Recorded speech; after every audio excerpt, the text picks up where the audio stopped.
भारत के are Praggnanandhaa UHS cup के आखिरी 9वें राउंड में सामना करने वाले हैं अब्दुसत्तरोव नोदिरबेक का। नोदिरबेक जो 5.5 अंकों पर एकल बढ़त पर चल रहे हैं और प्रज्ञानंदा को अगर खिताब जीतने का कोई भी थोड़ा सा भी मौका है तो वो सिर्फ यूं है कि उनको अब्दुसत्तरोव को पराजित करना होगा सबसे पहले, और उम्मीद करनी होगी कि सिंदारोव जो है वो अपना मुकाबला ड्रॉ खेलें। तो ये बहुत ही एक ऐसी स्थिति है जिसकी कल्पना आप कर सकते हैं। लेकिन पहला काम जो किसी खिलाड़ी को करना होता है कि आपको पहले खुद का मैच जीतना होगा। यहाँ पर हाथ मिलाते हुए दोनों खिलाड़ी, प्रज्ञानंदा जो लगातार 2 मुकाबले हारे थे पिछले मैच में अर्जुन इरगैसी को पराजित करते हुए एक जोरदार वापसी कर चुके हैं, और अब देखना यह है कि क्या वो इस टूर्नामेंट को एक बेहतरीन अंदाज में फिनिश कर सकते हैं, क्योंकि हर बार उनकी वापसी शानदार रही है, चाहे वो टाटा स्टील हो, चाहे हो वो सुपर बैट रैपिड। और यहाँ पर मुकाबले की शुरुआत हो गई है, E4 खेल करके शुरुआत कर दिया यहाँ पर अब्दुसत्तरोव ने, और देखना होगा कि प्रज्ञानंदा इस मुकाबले में क्या जवाब देंगे। C5 जैसी कि उम्मीद की जा रही थी, क्योंकि जब आपको करो या मरो की स्थिति होती है, जब आप चाहते हैं कि पॉइंट आज तो बनना ही चाहिए, तो फिर आप E5 नहीं खेल सकते, आपको C5 खेलना होगा ताकि कुछ चांसेस रहें। क्योंकि E5 अगर आप खेलते हैं तो फिर तो सामने वाले के पास जो है वो कई तरीके हैं जहां से वो ड्रॉ एक सेफ लाइन ले सकता है, क्योंकि अब्दुसत्तरोव को सिर्फ ड्रॉ चाहिए है खिताब जीतने के लिए। लेकिन अच्छी बात यह है कि युवा खिलाड़ी जो है वो हमेशा जीतने के लिए देखते हैं, वो हमेशा जो है हमेशा चाहते हैं कि एक अच्छी जीत जो है वो दर्ज की जाए। और यहाँ पर नाइट F3 खेल करके हो गया है, गेम को कंटिन्यू किया है यहाँ पर अब्दुसत्तरोव ने, और यहाँ पर सिसिलियन तेमुनोव खेलते हुए और E6 खेल दिया है यहाँ पर प्रज्ञानंदा ने। D4 सेंटर ओपन करते हुए यहाँ पर स्टैंडर्ड तरीका सिसिलियन का, प्रज्ञानंदा एक्सेप्ट करते हुए पॉन इंटू D4, और यहाँ पर नाइट जो है वो D4 पर आता हुआ, और अब अगली चाल प्रज्ञानंदा की नाइट C6 से बाहर आता हुआ D4 के नाइट को चैलेंज करते हुए यहाँ पर। और देखना ये होगा कि प्रज्ञानंदा कंटिन्यू कैसे करेंगे। नाइट C3 पे निकलते हुए यहाँ पर प्रज्ञानंदा, और सॉरी अब्दुसत्तरोव नाइट C3 खेलते हुए, प्रज्ञानंदा ने नाइट F6 खेल दिया है। तो चारों घोड़े जो है 4 नाइट वेरिएशन यहाँ पर होता हुआ तेमुनोव का, चारों घोड़े यहाँ पर खेल में आ चुके हैं, और अब बिशप यहाँ पर आता हुआ F4। तो कहीं ना कहीं प्रज्ञानंदा के जो डार्क स्क्वायर अभी फ़िलहाल के लिए इस स्ट्रक्चर की वजह से हल्के से कमज़ोर दिखते हैं, उसको ही टारगेट करते हुए जो स्टैंडर्ड तरीका है। और यहाँ पर जो मेन लाइन होती है वो D6 ही होती है, मोस्टली आप कवर अप करते हैं उसको, और वही करते हुए प्रज्ञानंदा D6 खेलते हुए। लेकिन भले ये सेंटर आप देखिए कि वाइट को ज़्यादा स्पेस देता हो, लेकिन यहाँ पर आप देखिए ये सेंटर के 4 स्क्वायर आप बहुत अच्छे से कवर करते हैं। बिशप B5, और यहाँ पर आप देखिए यहाँ पर चुनौती है C6 पर, और आप देखिए डबल अटैक है, और E5 के स्क्वायर को आप चुनौती देते हैं। तो यही तरीका है, और इसको फिर से गेम को वापस जो है अपनी स्थिति को वापस लाने का तरीका है कि एक और पीस को डेवलप किया जाए, बिशप D7। तो ये जो ओपनिंग होती है इसमें आप देखिए कि वाइट ने काफ़ी अच्छा स्पेस ले चुका है, लेकिन ब्लैक भी सॉलिड है और उसका डेवलपमेंट कंटिन्यू जारी है। और यहाँ पर C6 पर एक्सचेंज, नाइट इंटू C6, और ये क्या ये एक संकेत है कि अब्दुसत्तरोव चाहते हैं कि भाई थोड़ा आराम से खेला जाए आज, लेकिन प्रज्ञानंदा बोले BC6, और तीसरा पॉन जो है अब सेंटर की तरफ आता हुआ यहाँ पर, और टेम्पो यहाँ पर गेन होता है जब आप इस तरह का मूव खेलते हैं। तो बिशप A4 पीछे हटना पड़ा यहाँ पर अब्दुसत्तरोव को, तो एक टेम्पो यहाँ पर BC6 से हासिल किया गया, और अगला टेम्पो यहाँ पर E5 से लेते हुए, तो वो जो आप देखिए कि सामने वाला जो आपके घर पे आ गया था, थोड़ा सा धक्का मुक्की करके उसको बाहर निकाला है आपने बिशप G5 यहाँ पर मूव करते हुए। और यहाँ पर इन ओपनिंग में प्यादों का बड़ा रोल है। H6 एक और पॉन मूव, लेकिन देखिए चाहे वो C6 आया हो, चाहे वो E5 हो, और चाहे H6 हो, सारे टेम्पो वाले मूव हैं जहाँ पर आप सामने वाले को चैलेंज करते हैं। बिशप F6 एक और एक्सचेंज बोर्ड पर होता हुआ, क्वीन F6 यहाँ पर। तो अगर हम देखें तो पोजीशन लगभग ओपनिंग बैलेंस है, और क्वीन D3 लॉन्ग कैसल करने की तैयारी। हालांकि लॉन्ग कैसल थोड़ा सरप्राइजिंग होगा, शॉर्ट कैसल नॉर्मल होगा, क्योंकि लॉन्ग यहाँ पर ऑलरेडी आपका क्वीन साइड ओपन है, और प्रज्ञानंदा ने A5 करके जता दिया कि भाई ये मत सोचो, ये थोड़ा रिस्की है। लेकिन देखते हैं कि अब्दुसत्तरोव क्या सोच रहे हैं, क्योंकि शॉर्ट कैसल आप करोगे तो डेफिनेटली वाइट के लिए भी टारगेट, ब्लैक के लिए भी टारगेट मिल सकता है अटैक करने के लिए। लॉन्ग कैसल किया है यहाँ पर अब्दुसत्तरोव ने, और ये मैच जो कि थोड़ा अलग मैच है, एक ऐसा मैच है जहाँ पे आपको सिर्फ ड्रॉ चाहिए और प्रज्ञानंदा को जीत चाहिए। मेरे ख्याल से प्रज्ञानंदा खुश होंगे अब्दुसत्तरोव के इस डिसीजन से। बिशप E7, कोई भी आक्रमण करने के पहले आप अपने मोहरों को निकालिए, अपने राजा को सुरक्षित रखिए। यहाँ पर रुक F1 आते हुए और वो जता रहे हैं कि देखिए भाई साहब आप कैसल करिए तो मैं F4 भी करूँगा कभी ना कभी, G3 F4। लेकिन फिलहाल उसमें टाइम है और प्रज्ञानंदा मुझे लगता है कि कैसल अभी भी कर सकते हैं। कैसलिंग कर लिया यहाँ पे प्रज्ञानंदा ने, अपने राजा को सुरक्षित कर दिया क्योंकि उनको F4 के पहले अभी सपोर्ट चाहिए यहाँ पर, तो एक बार G3 तो करना ही पड़ेगा।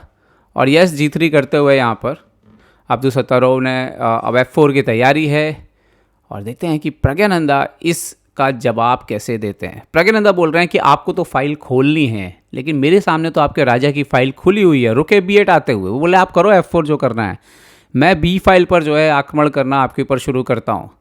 और ये एक इंटरेस्टिंग पोजीशन बनती हुई, जैसी कि उम्मीद की जा रही थी इस मैच में कुछ इंटरेस्ट हो, वो मेरे ख्याल से आने लग गया है, दर्शकों को भी आने लग गया होगा। यहाँ पर F4 आता हुआ तो अब्दुसत्तरोव बोल रहे हैं कि ठीक है चलिए मैं यहाँ से आक्रमण करता हूँ, लेकिन ऐसा लग रहा है कि वो यहाँ पर प्रज्ञानंदा बोल रहे हैं कि मुझे कोई प्रॉब्लम नहीं है। देखिए रुक B4 आते हुए उन्होंने बोला देखिए मेरा अगला रुक भी इधर पे आ रहा है, क्योंकि एक्चुअली ये फाइल ओपन करके आप बहुत कुछ अचीव कर नहीं सकते, राजा इधर पे है और ये वेल प्रोटेक्टेड स्थिति है। सो यहाँ पर क्वीन A6 आए हैं यहाँ पर अब्दुसत्तरोव, लेकिन क्या ये स्थिति थोड़ी सी प्रज्ञानंदा के फेवर में जा रही है अब? क्योंकि दिक्कत यहाँ पर ये है कि B फाइल जो है वो, हालांकि ये A5 के पॉन को कैप्चर करना चाहते हैं, लेकिन B फाइल जो है वो थोड़ी, यहाँ पर सबसे पहले प्रज्ञानंदा ने तो EF4 मारा, उन्होंने बोला अच्छा पहले तो इसको एक्सचेंज करते हैं, ओके। और इसके पीछे क्या प्लान है कि अगर आपने रुक F4 अगर आप मारते हैं यहाँ पर तो क्वीन E5 बहुत ही स्ट्रॉन्ग मूव आ रहा है, ये पॉन भी बच गया, C3 पे भी नज़र है, इधर पे भी नज़र है। तो यहाँ पर उन्होंने जो है रुक F4 नहीं मारा है, यहाँ पर अब्दुसत्तरोव ने जो है वो GF4 मारा है, जो कि ज़्यादा गड़बड़ दिख रहा है और उसके पीछे एक खास रीज़न है, और वो रीज़न है कि शायद यहाँ पर जो मिसकैलकुलेशन है वो क्या इफेक्ट डालेगा। रुक FB8, यहाँ पर एक और चाल भी आ रही थी और वो थी बिशप H3। हालांकि रुक B, अभी तो B पॉन पर यहाँ पर सवाल पूछा है, लेकिन पहले अपने पॉन को ना बचाते हुए प्रज्ञानंदा के ऊपर E5 से आक्रमण किया है अब्दुसत्तरोव ने। लेकिन ये स्थिति तो अब प्रज्ञानंदा के लिए फेवरेबल होती जा रही है, क्योंकि जरूरत नहीं है प्रज्ञानंदा को मारने की, उन्होंने नहीं मारा, उन्होंने क्वीन F5 खेल दिया। वो बोल रहे हैं कि जब मैं ये मारूंगा तो उसके बाद इधर पे भी प्रेशर रहेगा आपके ऊपर।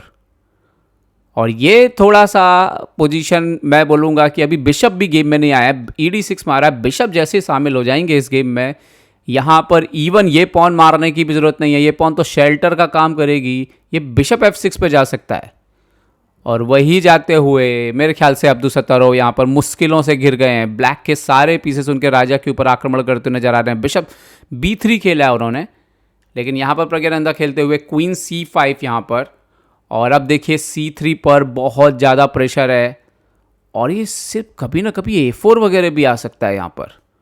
ओके, रुक को E1 लेकर के आए हैं, बट मेरे ख्याल से टाइम आ गया है, शायद C3 पे अब प्रज्ञानंदा ब्लास्ट कर देंगे, C3 पर शायद अब ब्लास्ट कर देंगे। यस, यहाँ पर bishop into C3, pawn into C3, और निश्चित तौर पर क्वीन की एंट्री होने वाली है यहाँ पर उनके राजा की तरफ।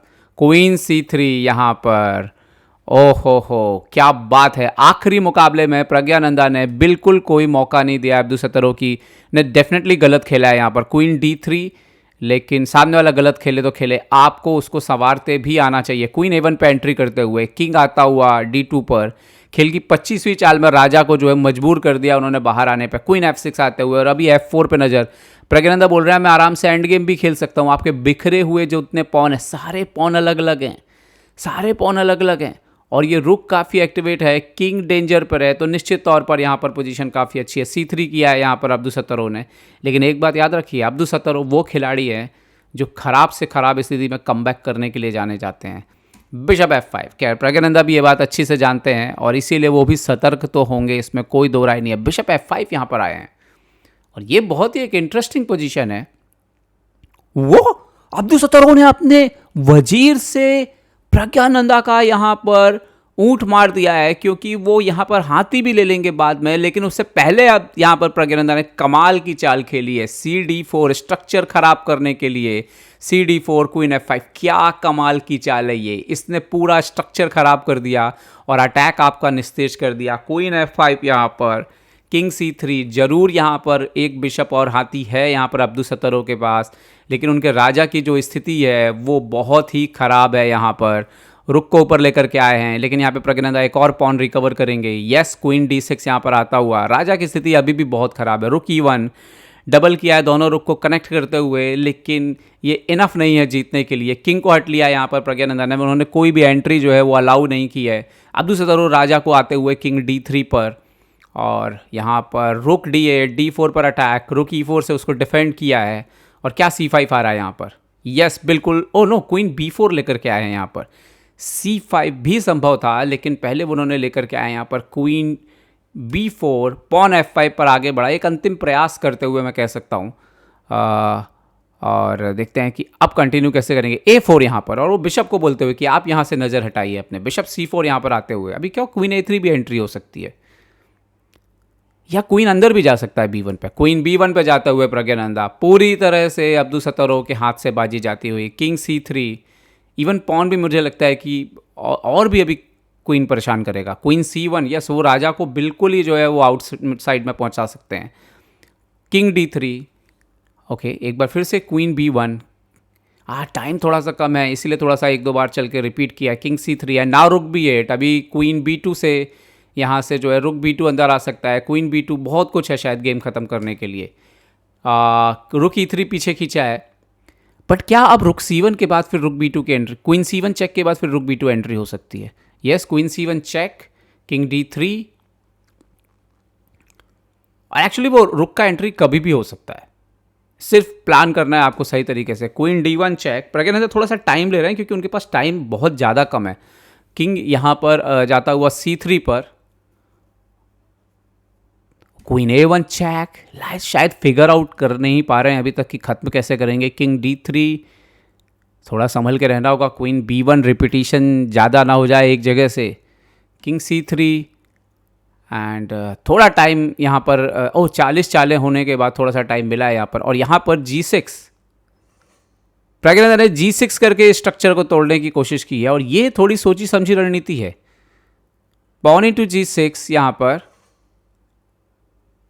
और क्या राजा के लिए शायद थोड़ी सी जगह बनाई है। उनको लग रहा था शायद रुक को अंदर ले जाने पे चेकमेट का थ्रेट हो सकता था, इसीलिए शायद पहले राजा के लिए जगह बनाई उन्होंने। और नाउ अभी दिया है उन्होंने क्वीन C1 चेक फिर से, किंग D3।